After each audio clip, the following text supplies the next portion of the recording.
in Line podcast, where we are helping to prepare you for whatever is next in line.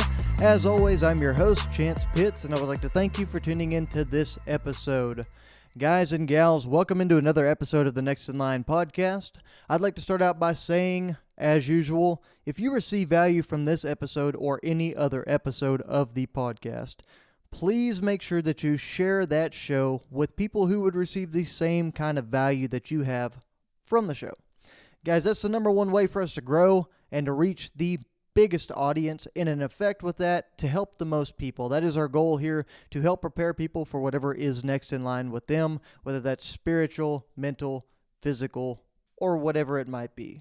Additionally, guys, another way you can help us achieve that goal is to subscribe on whatever platform you find yourself listening on, or to leave us a rating or review. That's going to help us with our visibility overall whenever people search for personal development or self-help podcast. And like I said, guys, it's just going to help us help more people. Additionally, you can check us out on social media. We've got a lot of great content going out pretty much daily. That is at Next in Line Development on Facebook, Instagram, and TikTok. We love the interactions we get from people. We love the DMs we get, the questions we get to help out with. We are a huge fan of getting to help people, and that's a great avenue to do so. So if you have any questions, if you have any podcast topics you want thrown out there, whatever it might be, don't hesitate to reach out at Next in Line Development. Like I said, Facebook, Instagram, and TikTok. Well, guys, happy Monday. We've got the Spartacus Dash coming up this Saturday, less than a week away. It's a local obstacle course race back in Belton, Texas that we did last year, and really looking forward to getting a good crew out there. There's a handful of us going out, and we're going to have a blast on Saturday, getting ready to run. I think we're going to probably get there pretty close to 9 a.m. If you're in the area, if you're around, you want to hang out, just reach out, let us know. Social media is a great place to do that. We'd be happy to talk with you, to meet with you, and just have a little bit of fun on Saturday in Belton. But guys, the topic I wanted to get into with y'all today, I'm going to start out with talking about some of the past experiences and relating this to something that we all probably have some experience with. And that is, I want you to think about your coaches. I want you to think about your teachers, your bosses. I want you to think about the good ones and the bad ones. And let's start with the good guys. I like highlighting the good things first. So think about that good coach that you had, or that good teacher, or that good boss. Think about how they taught you. Think about how they reinforced the positive behavior and the good things that you did, the things that you reached achievement-wise in your career in that position, whether it was learning or whether it was a sport or whether it was a job. Whenever something came along that they wanted you to do, or something came along that they needed you to do, typically it was a positive source of motivation to do so. They would explain why it was important that this was to happen. They would reinforce you with positivity and support along the way. Now, there might have been some negative times whenever something didn't go quite to plan, or whenever you found yourself coming up a little bit short on a task. But overall, everything motivation-wise was rooted in positivity.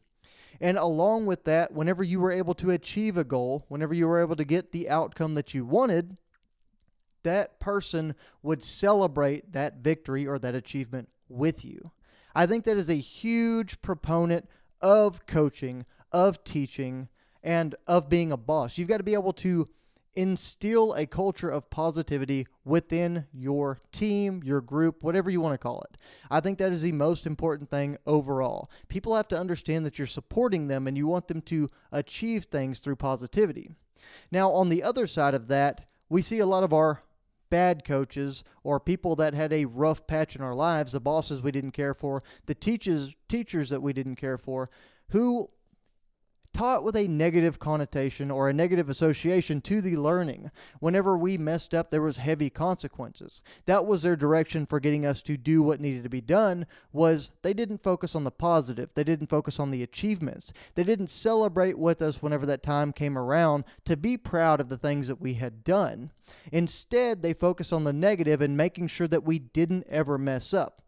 Now, it can be said that there's an argument to be made that's a good way to teach as well, because you're still getting a positive outcome at the end with achieving success. However, I think you start to screw up the culture, you start to screw up the mindset, and you start to have a negative impact on your people as a whole. It doesn't create long-term success. It creates a success that is a very kind of unhealthy relationship in a lot of different ways. And you might be wondering why this topic is relevant, but guys, here recently, I've had a big kind of perception shift in my life, a big perspective shift in a lot of ways, if you will. It's occurred to me lately that, I talk to y'all a whole lot about aiming at the right target. I talk to y'all about making sure that you love the process, that you're positively reinforcing things for yourself. You're creating sustainable changes in your life. But on the flip side of that, guys, I don't think I've been taking my own advice that well. And it's become very, very evident and very, very easy to see whenever you start breaking things down in my journey. I've been pushing myself way too hard, and I've been way too far out over the edge a lot of different times in my life lately. And I'm not going to make excuses. I'm not going to use it as a crutch to not be able to work hard or push myself out to the edge anymore, or to not do hard things. But I am going to take this new understanding and I'm going to apply it to my shortcomings towards myself and the way that I view these things in my life, to use it as a course correction. And guys, within this strategy of course correction, there's a strategy that I typically try to use and deploy into my life. And that's a strategy that Jocko and Leif Babin talk about in their stories, in their books, Dichotomy of Leadership and Extreme Ownership, and even in their company, Echelon Front. And guys, that strategy I'm talking about is being default aggressive. And being default aggressive is something that definitely has a place in my life. Whenever I don't know where I'm going, I don't know what I'm doing, I take something and I go. I find a direction and I move that direction. I work towards progress somewhere. I start figuring out things that are working, things that aren't working, and I make decisions on the fly to make sure that I'm moving in the right direction. And default aggressive is a very positive thing in many ways. But there is a point of me going a little bit too far with it in my own life. I've become way too default aggressive in some ways. And that aggression has been focused negatively upon myself. Whenever I don't see myself making progress and I don't see myself going in the direction that I want to go in life, I'm not feeling like I'm getting any closer to my goals, I tend to get default aggressive with myself in a negative way. I start to talk bad to myself. I deploy bad self-talk. I come off with a very negative mindset about things, and I quickly let my days snowball into something that they shouldn't be. They move in a direction that I don't want them to go, and it doesn't generate positivity for all of the people around me. And guys, I fail to realize that I really need to stop and try to smell the roses, guys. Sometimes I fail to realize that I am a 26-year-old kid that's been very fortunate to be able to do a lot of things. I've been very fortunate to make a lot of realizations in my life about who I don't want to be anymore, who I actually want to be in life, where I want my life to go, the path I need to take to get it there, and I've had the ability to act and take steps along that path so that I can work towards those goals. There's a lot of people who have not been fortunate enough to do that. There's a lot of people who have been dealt a very crappy hand in life. So, in a lot of ways, guys, I haven't been showing my gratification for the things in my life. I haven't been appreciative of those things every single day in life. And that's not something that is healthy. It's not a good relationship to have with yourself, because you find yourself being like that negative coach, being like that guy who always focuses on the things that didn't happen. You always focus on what could have gone better, where I came up short versus what I actually did, what I was able to achieve, the accomplishments that I have going on. And what you do is you create a situation for yourself to where nothing is good enough. You create a stressful environment and a depressing environment in which you feel like you're just spinning your wheels. You're not making any progress. You're not being able to go towards your goals. And you're only excited by the great achievements that come along. The running a 50K or running a 100K if you're a runner. Then whenever you get back on the schedule of practicing and working towards the next thing, you find yourself in somewhat of a rut, in somewhat of a downturn, and you find yourself getting a little bit depressed. It's that lull in between the high moments or the achievements. And you've got to understand, and I've got to see, I speak to myself, I have to see that the times, like I said in the last week's podcast, those times in between are just as important, guys. I've got to get myself back in a perspective where I'm appreciative of the things in my life every single day. So in realizing this, I understand that I have to have a shift in my priorities, in my perspective of this process. But with that change of priorities, that change of perspective, the overall goal itself does not change.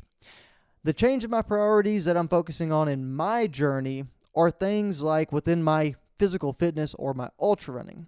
So the goal that doesn't change, guys, will be to be a competitive ultra runner who completes legendary races and unlocks a new level of mental fortitude. That is my goal. That will forever be my goal within fitness and ultra running. I also have a goal of being a fit person, being a healthy person. But the priority within that, guys, is to understand why I enjoy being a fit person, why I enjoy running those long races and achieving those new levels of mental fortitude.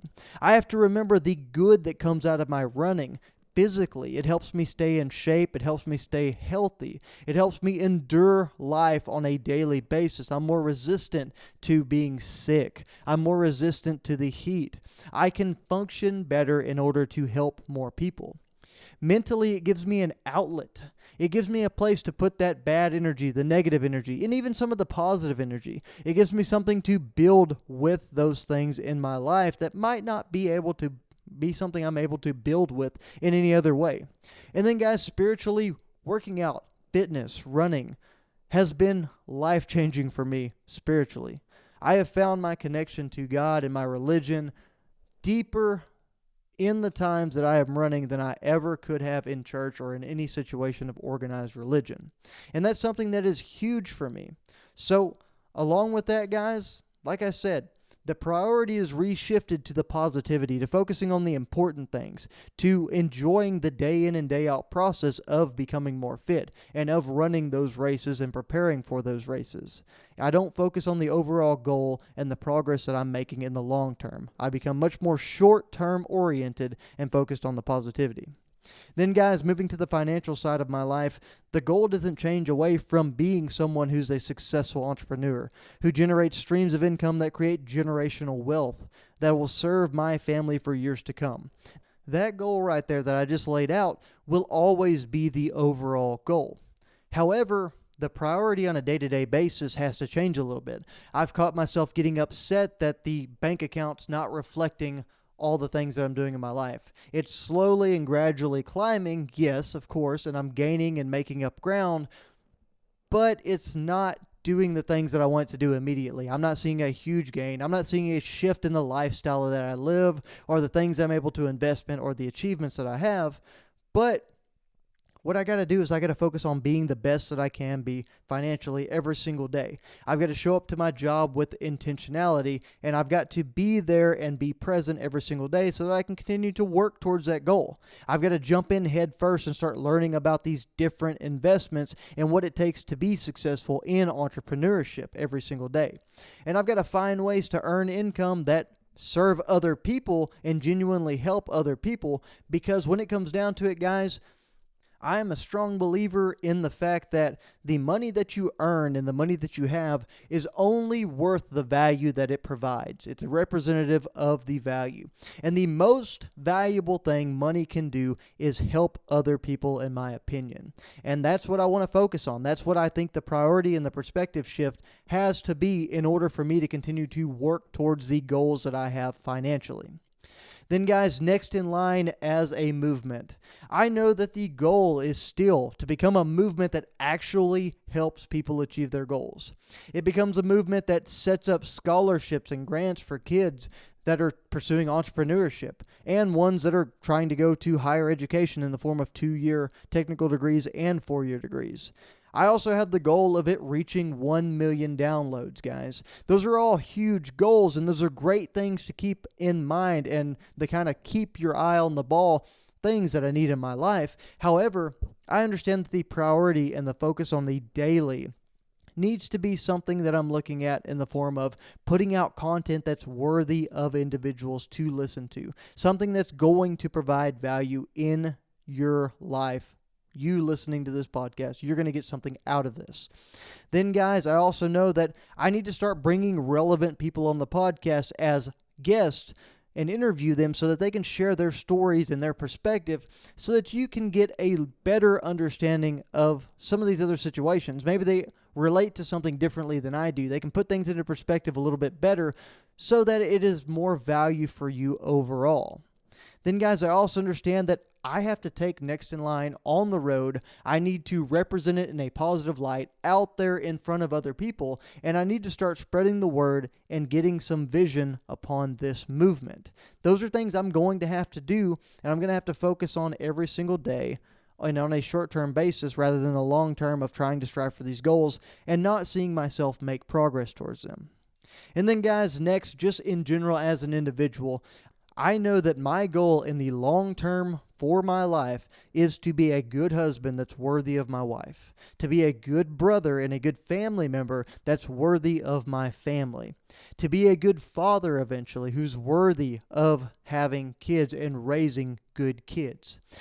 And I also have a goal of being a good friend, a friend who's worthy of the great friendships that I have in my life, because I've been blessed to be around some great people who have shared the same perspective and some of the same mindsets that I have with trying to develop themselves and move towards success. And I understand that while those are the long-term goals and those are things that are going to be in my head every single day, I understand that the priority surrounding those and the perspective of that is going to be caring about helping others more than I care about helping myself. It's going to be to start doing things for the right reasons and focusing on the good of the situation and the good that's brought from my actions. It's also going to come from taking others people's feelings into consideration before I open my mouth. Then, guys, just to round it out, I know that every single day I'm going to have to show up and I'm going to have to be the best version of myself and the most positive person of myself every single day if I want to have a good impact on those around me.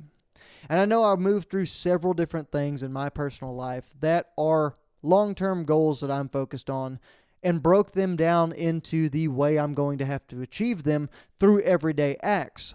So now that you've heard me do this, I challenge you to do the same thing. I challenge you to look at the things in your life that are long-term goals, but you're actually holding yourself back a little bit by focusing on the long term because you don't see the progress that you want to see.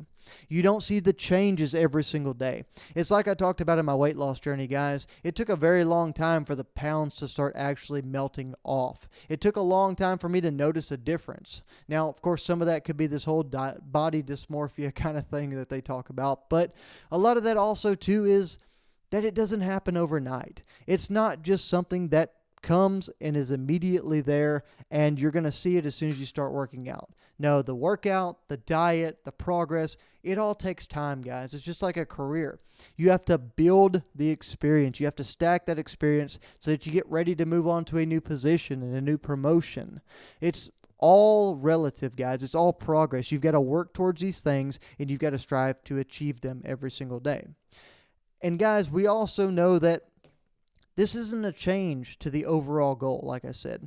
This isn't a change to the intensity at which we push ourselves. This isn't a change where we don't stick to the plan anymore.